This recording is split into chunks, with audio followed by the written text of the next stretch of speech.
এদেশের লাখো লাখো হিন্দুদেরকে মেরেছে, এবং ওরা এই বাংলাদেশ থেকে ছেড়ে দেশে বিদেশে চলে গেছে, তারা আসামে থাকে, আগরতলা থাকে। আপনি কি চান তাদের লিস্ট করে এখন তারা বাংলাদেশে নিয়ে আসি? খুশি হবেন নিয়ে আসলে? ভালো হবে আপনার? এই যে 3 লক্ষ মা বোন ইজ্জত গেছে, তার মানে 2,97,000 কিন্তু হিন্দুদের। আপনার মা বোনদের যায় নাই, মুসলমানের যায় নাই। আপনার মুসলমান ভাইরা, পাকিস্তানের মুসলমান ভাইরা ওই হিন্দুদেরকে এটা করেছে। এই কথাগুলো সামনে আনতে চান? নিয়ে আসলে কি ভালো হবে, মঙ্গল হবে? তখন তো তারা 30 লক্ষ লোকের জন্য মোদী সাহেব বলবে তাদের স্থান দাও। যারা কোটার বিরোধী তাদের সবার ব্যক্তিগত ভাবে প্রতিটা লোকের রেকর্ড নিয়ে থাকে। যদি কোনো মুক্তিযুদ্ধ হয়ে থাকে, গিয়ে দেখেন তার হয়তো রাজাকারের সঙ্গে সম্পর্ক হয়েছে, অথবা তার বাড়িতে সে একজনই মুক্তিযোদ্ধা, বাকি সব রাজাকার। যেমন আমার কিশোরগঞ্জে অনেক আছে। মুক্তিযুদ্ধের কোটায় দেশে থাকতে হবে। এতে কোনো মুক্তিযোদ্ধা যদি ভালো না লাগে সে চলে যেতে পারেন, মুক্তিযোদ্ধা থেকে নাম কেটে নিতে পারেন, কোনো আপত্তি নাই। কিন্তু মুক্তিযুদ্ধের কোটা বাংলাদেশে মাটিতে থাকতে হবে যতদিন বাংলাদেশ টিকে থাকবে। এটা শুধু নাতি বেলায় না, প্রজন্মের পরে প্রজন্ম থাকতে হবে। আজকের এই বাংলাদেশের শাসন ব্যবস্থায় যাতে পাকিস্তানিদের হাতে দেশ চলে না যায়, যাতে স্বাধীনতা বিরোধী হাতে দেশ চলে না যায়, যাতে স্বাধীনতা বিরোধীরা আগামীতে সুযোগ না পায়, এই জন্য অবশ্যই কোটা 30 নয়, দরকার পড়লে 30 থেকে আরো বাড়াতে হবে।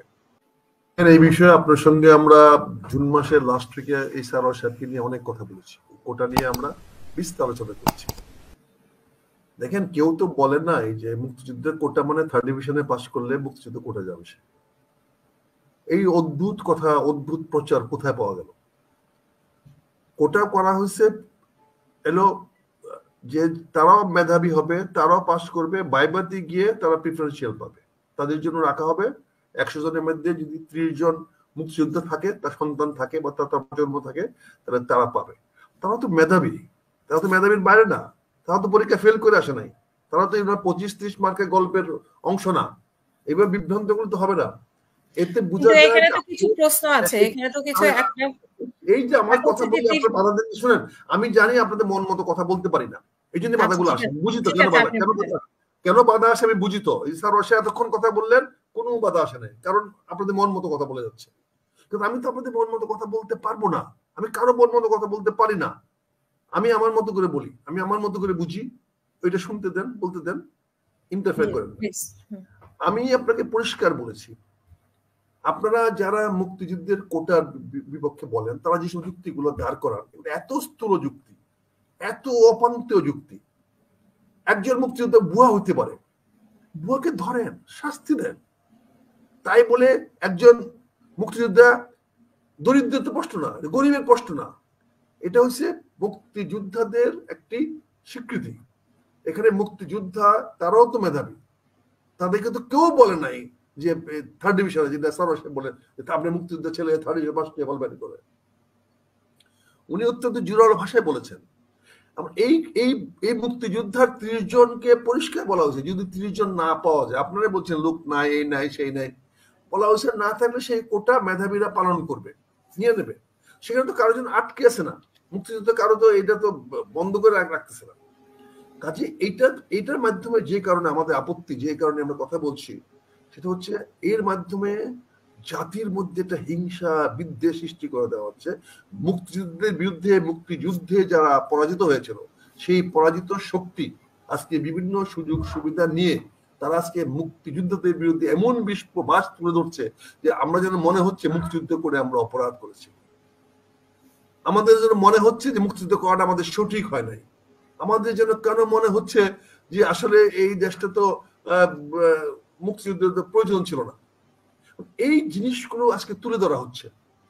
একটা মেধাবী ছেলে মুক্তিযোদ্ধা হলে সে কেন প্রিফারেন্সিয়াল শেয়ার পেতে পারবে না? কেন সে পেতে পারবে না? কেন তাকে আপনি দিতে, আপনি তাকে বলবেন সম্মান করবেন, শ্রদ্ধা করবেন, সবকিছু বলবেন, তাকে কেন দিবেন না? তাকে সে কেন এটা পাবে না? একই সমযোগ্যতা সম্পন্ন ছেলের বেলায় একজন তো ফার্স্ট হবে, তাকে কেন কনসিডার করবে? সে তো বাইবাতে গিয়ে সেটা বন্টন হচ্ছে, আর আগে তো হচ্ছে না। দ্বিতীয়ত, সারোয়ার সাহেব যে কথাগুলো বলেছেন 30 লক্ষ শহীদদের, সারোয়ার সাহেব কতগুলো জিনিস আপনাকে বুঝতে হবে। এই 30 লক্ষ শহীদের মধ্যে 29 লক্ষই শহীদ করেছেন আপনার হিন্দুদেরকে। আপনার মুসলমান পাকিস্তানি ভাইরা এদেশের লাখো লাখো হিন্দুদেরকে মেরেছে, এবং ওরা এই বাংলাদেশ থেকে ছেড়ে দেশে বিদেশে চলে গেছে। তারা আসামে থাকে, আগরতলা থাকে। আপনি কি চান তাদের লিস্ট করে এখন তারা বাংলাদেশে নিয়ে আসি? খুশি হবেন নিয়ে আসলে? ভালো হবে আপনার? এই যে 3 লক্ষ মা বোন ইজ্জত গেছে, তার মানে 2,97,000 কিন্তু হিন্দুদের। আপনার মা বোনদের যায় নাই, মুসলমানের যায় নাই। আপনার মুসলমান ভাইরা, পাকিস্তানের মুসলমান ভাইরা ওই হিন্দুদেরকে এটা করেছে। এই কথাগুলো সামনে আনতে চান? নিয়ে আসলে কি ভালো হবে, মঙ্গল হবে? তখন তো তারা 30 লক্ষ লোকের জন্য মোদী সাহেব বলবে তাদের স্থান দাও, এরা আমার আসামে আছে, এরা আমার ত্রিপুরায় আছে, আগরতলায় আছে। এবং এই জন্যই কিন্তু আপনার এই বক্তব্যটা আপনাদের আনানোর জন্য তারা এখন সিটিজেন অ্যাক্ট করতেছে, এগুলো করতেছে। এই জিনিসগুলো মনে রেখেন। এই 30 লক্ষ মানুষ মারা গেছে, কিন্তু ওরা কারা মারা গেছে এটা আমাদের তো অনেক জিনিস বলা যায় না। কিন্তু আপনারা আমাদেরকে এমন একটা পর্যায়ে নিয়ে আসছে যে মুক্তিযুদ্ধ করে আমরা অপরাধ করছিলাম, মুক্তিযুদ্ধ করে আমরা দোষ করছিলাম। আমরা এমন একটা পর্যায়ে গেছি, আজকে আমার হাবিব ভাই বলবেন যে ছেলে গিয়ে বিদেশে চাকরি করে, সে এখন কেননা যাবে? কেননা যাচ্ছে, প্রতিদিন প্রতি ছেলেরা যাচ্ছে, ওদের দেশে তারা ভালো চাকরি করতে যাচ্ছে না, যেতে তো মানা নাই। সবাই যাও, দিয়ে দেশের জন্য কিছু করো। তোমরা যে বিদেশে গেছো, দেশের জন্য কি করেছো? পরজোর করেছো একটা বাড়ি করে, একটা আনিবেন বাড়ি, যে বাড়ি থাকার মতো জায়গা নাই, খাওয়ার মতো জায়গা নাই। তোমরা বিদেশে গেছো সেটা করে। আজকে মুক্তিযুদ্ধ, আপনারা যখন মুক্তিযুদ্ধের কোটাটাকে বাদ করতে বলেন, তখন আমাদের কাছে এটি মনে হয় মুক্তিযোদ্ধাদের প্রতি আপনাদের একটা আক্রোশ যেন তৈরি হচ্ছে। এই আক্রোশটা আপনাদের মধ্যে জাগিয়ে দিয়েছে এই মুক্তিযুদ্ধের বিরোধীরা, পরাজিত শক্তিরা। এই জন্য আমরা বলছি, ঢালাও ভাবে নয়, পরিষ্কার ভাবে স্পষ্টভাবে বলছি, যারাই মুক্তিযোদ্ধার বিরোধীদের সঙ্গে সম্পর্ক করেছেন, মুক্তিযুদ্ধ এসব আত্মীয়তা করেছেন, তারা এবং স্বাধীনতা বিরোধী শক্তি ছাড়া কেউই কোটার বিরোধী না। আর যারা কোটার বিরোধী, তাদের সবার ব্যক্তিগত ভাবে প্রতিটা লোকের রেকর্ড নিয়ে থাকে। যদি কোনো মুক্তিযুদ্ধ হয়ে থাকে, গিয়ে দেখেন তার হয়তো রাজাকারের সঙ্গে সম্পর্ক হয়েছে, অথবা তার বাড়িতে সে একজনই মুক্তিযোদ্ধা, বাকি সব রাজাকার। যেমন আমার কিশোরগঞ্জে অনেক আছে, অনেক পাবেন। এটা বাস্তবতা দেখেন, আপনি যান অনেক জায়গায় পাবেন। অনেক মুক্তিযুদ্ধে খুব বড় বড় ভাব দেখায়, হ্যাঁ, যে আমি তো এটা পছন্দ করি না। আরে বেটা, তোর তো মায়া বিয়ে রাখছো রাজাকারের সঙ্গে, আমরা চিনি না, তোমাদের জানি না, রেকর্ড রাখি না, আমরা চিনি না তোমাদেরকে। ফজলুর রহমান সে বড় বড় কথা বলে, আমরা তাদেরকে চিনি না, ওনাদের ব্যাকগ্রাউন্ড জানি না। অলি সাহেব বড় বড় কথা বলেন, আমরা তার ব্যাকগ্রাউন্ড জানি না, উনি কি করেছেন। সবার রাজাকারের লিঙ্ক যা তৈরি হয়ে গেছে, তারা এখন রাজাকার প্রেমিক হয়ে গেছে, তারা স্বাধীনতা প্রেমিক হয়ে গেছে। আমরা রাজাকারদের ঘৃণা করি, রাজাকারদের সঙ্গে সম্পর্ক দূরের কথা, বন্ধুত্ব করি না, হাই হ্যালো করি। কারণ এখানে আমাদের অস্তিত্বের প্রশ্ন। এই দেশটা আমরা ওদের কাছ থেকে স্বাধীন করেছি, ওদের হাতে স্বাধীন করেছি আপনাদেরকে সুখে শান্তিতে দেওয়ার জন্য। আপনারা সুখে শান্তিতে বাস করবেন এই দেশে, আর আমার প্রজন্মকে আপনারা স্থান দিতে চাচ্ছেন না ওদের প্ররোচনায়। এটি আমাদের কষ্ট দেয়, এটি আমাদের ব্যথা দেয়। যখন এই কোটা বিরোধী আন্দোলনে বলা হয়, সবাই কি বলে, ঢাকায় আয়, মুক্তিযুদ্ধের কবর দে, কি জানি স্লোগানটা, এই যে স্লোগানটা নিয়ে আসছে, কেন মুক্তিযুদ্ধের কবর দে, মুক্তিযুদ্ধের কোটা কবর দে, এই কথা বলার সাহস পেল কেন তারা? একবার প্রতিবাদ করছেন? কাজে আমাদের প্রতিবাদ থাকবে, আমরা যারা মুক্তিযুদ্ধের কোটার বিরুদ্ধে কথা বলে, আমরা তাদের সঙ্গে নাই, আমরা তাদের বিপক্ষে প্রকাশ্যে থাকবো। মুক্তিযুদ্ধের কোটায় দেশে থাকতে হবে। এতে কোনো মুক্তিযোদ্ধা যদি ভালো না লাগে, সে চলে যেতে পারেন, মুক্তিযোদ্ধা থেকে নাম কেটে নিতে পারেন, কোনো আপত্তি নাই। কিন্তু মুক্তিযুদ্ধের কোটা বাংলাদেশের মাটিতে থাকতে হবে যতদিন বাংলাদেশ টিকে থাকবে। এটা শুধু নাতি বেলায় না, প্রজন্মের পরে প্রজন্ম থাকতে হবে। কত কোটা থাকবে সেটা ডিসাইড করবে, কারণ রাষ্ট্রটা মুক্তিযোদ্ধারা করেছে। দেখেন, ইস্ট ইন্ডিয়া কোম্পানি সিরাজউদ্দৌলার কাছ থেকে ক্ষমতা নিয়ে 100 বছর একটা কোম্পানি দেশ শাসন করেছে। ওখানে জজ, ব্যারিস্টার সবকিছু ইস্ট ইন্ডিয়া কোম্পানির লোকের হয়েছে, আপনাদের হয় নাই। ইংল্যান্ড 1857 সনে দখল করে নিয়েছে সমগ্র ভারত, কোন জজ ম্যাজিস্ট্রেট তারা ওই গভর্নর যারা করে নাই। 37 সনে এসে যখন আন্দোলন হয়েছে, যখন এই কি বলে ক্যাবিনেট ডিসিশন হয়েছে যে হ্যাঁ কিছু কিছু নেটিভদের নেওয়া হয়েছে, কিন্তু ইস্ট ইন্ডিয়া কোম্পানির 100 বছর শাসনে কোন বাঙালি লোক ম্যাজিস্ট্রেট হয় নাই, জজ হয় নাই, ব্যারিস্টার হয় নাই, ওই ইংরেজরা হয়েছিল। আজকের এই বাংলাদেশের শাসন ব্যবস্থায় যাতে পাকিস্তানিদের হাতে দেশ চলে না যায়, যাতে স্বাধীনতা বিরোধী হাতে দেশ চলে না যায়, যাতে স্বাধীনতা বিরোধীরা আগামীতে সুযোগ না পায়, এই জন্য অবশ্যই কোটা 30 নয়, দরকার পড়লে 30 থেকে আরো বাড়াতে হবে। কারণ আমাদের এই সংগ্রাম মুক্তিযোদ্ধা পাবেন কোথায়? মানে 30 থেকে আরো বাড়াবেন বা 30-এর জন্যই বা মুক্তিযোদ্ধা কোথায়? এখন তো ভুয়া মুক্তিযোদ্ধা বেশি। প্রজন্ম থেকে প্রজন্ম থাকবে মুক্তিযোদ্ধার প্রজন্ম যারা যুদ্ধ করেছে 60,000 না কত, 60,000-এর চাকরি দেওয়ার পরে আপনারা করবেন, প্রজন্মের পরে প্রজন্ম থাকবে, প্রজন্ম থাকবে। আপনার ভালো না লাগে বাদ দেন, যুদ্ধ করতে একটা সংগ্রাম হবে, যুদ্ধ আপনি তো আন্দোলন করতেছেন, করেন। এই কাউন্টার আন্দোলন শুরু হবে, এর বিকল্প আন্দোলন শুরু হবে। কাউন্টার আন্দোলন তো শুরু হয়েছে, 10 জন না 20 জন দাঁড়িয়েছে।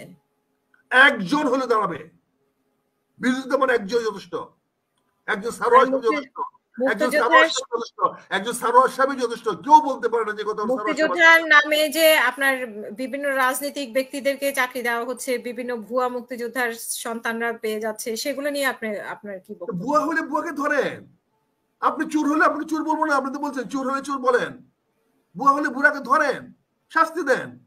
আপনার সারোয়ার সাহেব তো বলছে যে তারা ডাকাতকে ধরেন, ডাকাতকে ধরেন। আপনি কোনটা বলছেন? আমি তো এটা চোখে পড়েনি যে ওরা মুক্তিযোদ্ধাকে বলছে খবর দে। আমি ডাকাতি করে বলে আপনাকে ডাকাত বলা যাবে? আমি যদি ভুয়া হয়ে থাকি আমাকে ধরেন, শাস্তি দেন। দেশে আইন আছে না, ভুয়ার আইন আছে না? ভুয়ার তো মুক্তিযুদ্ধ না, যে কোনো ভুয়া হইতে পারে।